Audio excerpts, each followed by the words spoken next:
Nilinaw ng Malacanang at Department of Foreign Affairs o DFA ang proseso sa paghahabol sa dating kongresista na si Zaldico. Muling pinagtibay ng DFA ang pangako nitong igagalang ang batas at titiyaking ang mga Pilipinong may pananagutan ay haharap sa legal na proseso. Si Cresceline Catarong sa detalye ng balita.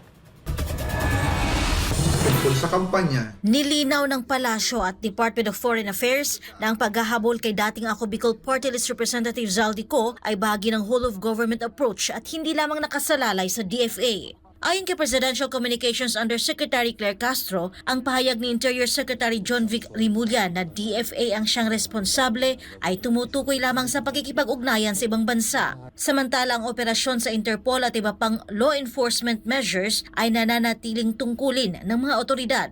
Nakausap po natin mismo ang DILG at ang sinabi po nila ang ibig lamang daw pong ipahiwatig ni Secretary John Vic ay DFA ang maaaring makipag-usap state to state patungkol sa maaaring maitulong ng agaran ng nasabing bansa.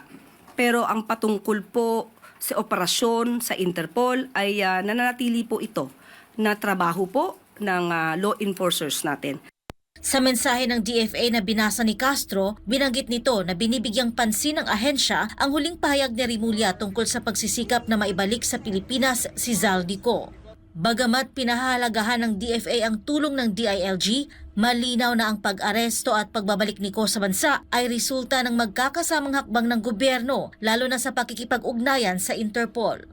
Secretary Rimulya's view that the matter rests solely up to the DFA does not fully capture this whole of government approach, which requires joint action across concerned government agencies. Siniguro naman ng DFA na igagalang ang batas at haharapin ng mga Pilipinong may pananagutan ang legal na proseso. Hinihikayat nila ang publiko na magsumbong kung may alam sa kinaroroonan ni Ko para matulungan ang investigasyon. Samantala, ayon kay Castro, wala pang bagong impormasyon sa paghahanap kay Ko.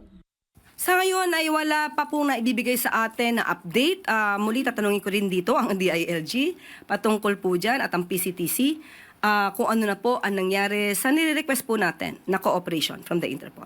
Para sa Diyos at sa Pilipinas kong mahal, ito si Cresceline Catarong, SMNI News.